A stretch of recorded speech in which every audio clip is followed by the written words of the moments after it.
yung bagay mo. Ano yan? I'll put it this way. Your differences can be seen as complements of each other. Yes. Parang basketball team.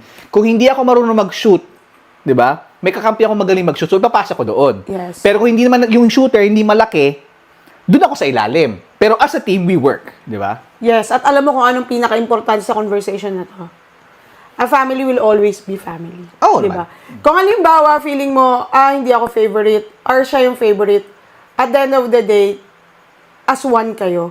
I mean, mahalin mo yung kapatid mo, yung pamilya mo, kung ano man yung differences nyo, mahalin nyo lang siya, period. And I think, yun lang naman yung love eh, di ba? And you talk. Again, balik ako dun sa idea na Diba? it's only a problem when you don't talk about it. Yes, exactly. Bago kami magpasalamat sa aming mga dapat pasalamatan. Ang bilis lumakbo to. Hindi ko alam kung ilang minutes to nag-run, pero I feel like ang dami namin na pag-usapan na sana